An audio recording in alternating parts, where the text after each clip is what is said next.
Oi, pessoal do sexto ano. Bom, essa semana a gente vai basicamente resolver questões, principalmente as questões que foram propostas a vocês referentes ao capítulo 4 e ao capítulo 5.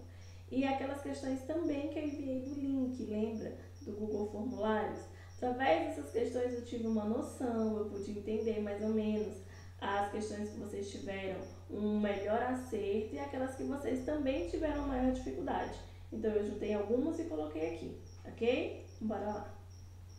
Bom, primeira questão que eu trouxe para vocês fala sobre a questão: escreva 3 características da Terra que possibilitam a existência e a manutenção da vida no planeta. Bom, a gente sabe que o planeta Terra, conforme a gente vê nessa imagem, nós temos o Sol, temos Mercúrio, Vênus, Terra, nós temos Marte, Júpiter, Saturno, Urano e Netuno. E todos eles estão se movendo de maneira elíptica, ou seja, em torno do Sol. E o que vai garantir com que somente a Terra, até então descoberto, possua condições necessárias de vida, venha a ser a questão da presença de água em estado líquido, a questão da temperatura média. Por exemplo, a posição do planeta Terra é essencial, porque não é tão próximo ao Sol e nem tão distante do Sol. Então isso vai garantir a manutenção da vida humana na Terra. A existência da crosta terrestre, porque nós sabemos que tem planetas que eles não existe uma crosta, não existe um solo, logo não tem como haver vida.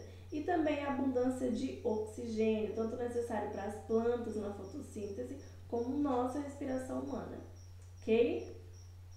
Bom, a segunda questão que eu trouxe para vocês é para marcar a alternativa onde fala a respeito dos planetas rochosos do sistema solar. Mas, professor, o que são os planetas rochosos do sistema solar? A gente estudou que a Terra é composta de um núcleo, de um manto e de uma crosta terrestre.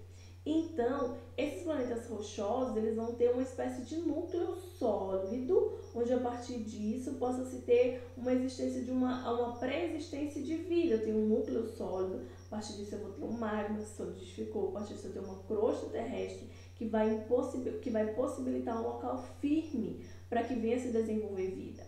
Assim sendo, a alternativa correta é a letra D, que fala de Mercúrio, Vênus, Terra e Marte. E nessa imagem eu coloquei para vocês, ó, os 4 primeiros são planetas rochosos, os 4 últimos, como Júpiter, Saturno, Urano e Netuno, são planetas gasosos, ou seja, basicamente não existe uma rocha, não existe um núcleo, uma crosta, onde possibilite a existência de vida nesses locais. Bom, a outra questão que eu trouxe para vocês é uma pergunta, né? Tem um contexto, uma pergunta, e aí fala assim: se você fotografar o céu à noite em 2 movimentos diferentes, poderá ver que as estrelas se moveram um pouco. Qual movimento da Terra é responsável por essa observação e por quê? Gente, porque se a gente fotografar, a gente vai ver que é como se as estrelas estivessem mexendo. Será que elas estão se movimentando? É o nosso planeta. Bom, trouxe esse globozinho aqui dentro da imagem para exemplificar. Aqui, por exemplo, é um movimento de rotação, onde a Terra ela faz em torno do seu próprio eixo. Esse movimento de rotação vai fazer com que exista dia e noite. Por exemplo, enquanto o Sol está iluminando, o Sol está aqui, o local dele, ele vai iluminar toda essa região. Conforme a Terra vai se movimentando ao longo do dia, vai estar iluminando já outra região diferente e essa região já vai ser noite. Assim sendo, é a questão do movimento de rotação. Esse movimento faz com que o ponto referencial entre o observador e as estrelas mude levemente. E essa mudança que causa o efeito de movimento das estrelas. Não são as estrelas que estão se modificando, se movimentando, somos nós. E a gente sabe que esse movimento de rotação ele é praticamente 24 horas para que possa ocorrer, ok? Bom, outra questão que eu sugeri a vocês, que vocês responderam, até que teve uma boa quantidade de acertos, é a quarta. A agulha da bússola aponta sempre para a direção norte-sul. Nesse caso, como se identifica a direção dos demais pontos cardeais? Bom, após sabermos os pontos demonstrativos pela bússola, é possível encontrar o leste e o oeste, alinhando para o norte e procurar o local em que o Sol se põe. O nascente será o leste e o poente será o oeste. Por exemplo, se eu tenho uma bússola, ela vai classificar o norte. Baseado no norte, eu observar o movimento do Sol, ele vai nascer a leste, vai se pôr a oeste. Então, se eu fizer um ângulo de 90 graus, eu vou ter o meu norte, mostrado pela bússola, e vou ter o meu leste. Talvez a pessoa nenhuma bússola tenha. Se eu sei que o Sol nasce a leste, eu faço com o braço um ângulo de 90 graus, eu vou saber que esse é o meu norte. Ou seja, baseado nisso, é possível a gente alinhar e se encontrar em qualquer lugar. Saber o norte, saber que atrás de mim fica o sul, onde o Sol nasce é leste, onde o Sol se põe é oeste. Detalhe, a bússola era um instrumento inventado pelos chineses há muitos anos atrás. E o surgimento da bússola possibilitou o início das grandes navegações. Ou seja, por exemplo, em terra firme, eu tenho onde ter uma noção de leste, sul, norte, oeste, mas no mar. Ou seja, a invenção da bússola ela foi primordial para o desbravamento, principalmente dos europeus aqui na América. Ok? Bom, sobre a quinta questão. Sabendo-se que as coordenadas geográficas correspondem aos elementos básicos de representações cartográficas, é correto afirmar o quê? Característica a alternativa que melhor define as coordenadas geográficas é a letra A, que indicam a localização geográfica dos lugares e são componentes indispensáveis aos mapas.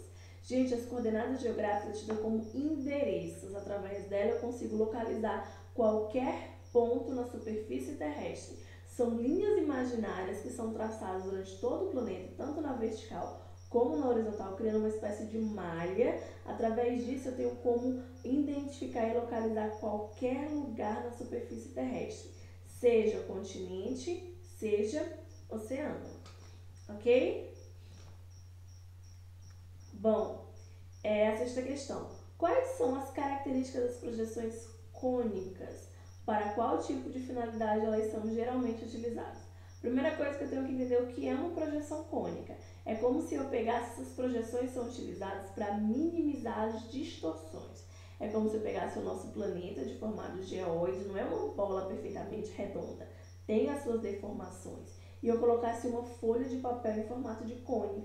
Quando eu faço isso, eu vou privilegiar principalmente os polos, tanto norte quanto sul. Então, essa projeção ela é mais adequada para mapas regionais, como nesse caso. Quanto mais longe do paralelo de contato, mais distorcida é a imagem. Ou seja, eu vou ter uma perfeição principalmente do polo. Quanto mais eu me distancio, quanto maior a deformidade, a distorção que vai causar.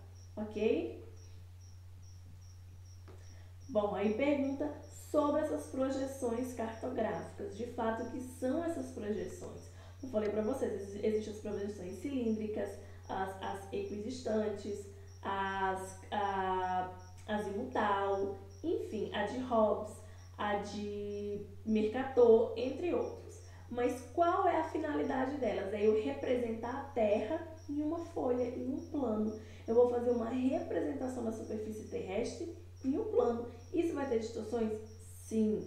Então, a melhor característica que representa, a melhor alternativa é a letra C. São formas de representar a Terra, que é esférica, em um plano.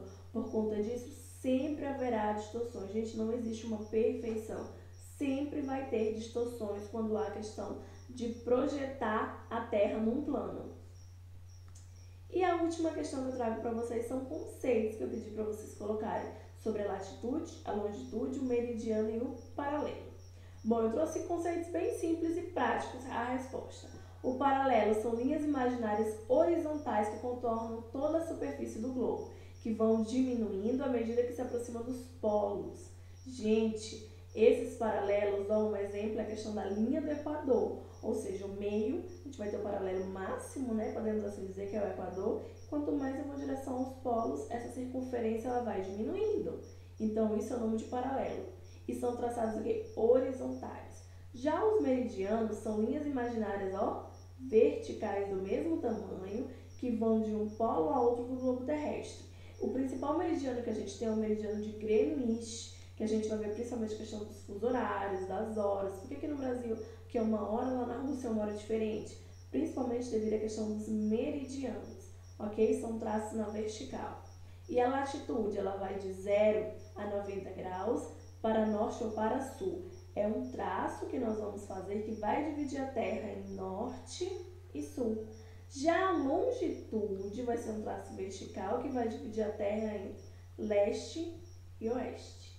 Ok? Bom, essas foram as perguntas que eu trouxe. Espero que eu tenha solucionado, tirado as dúvidas de vocês. Façam as correções. Qualquer dúvida, pode mandar mensagem no WhatsApp, ok?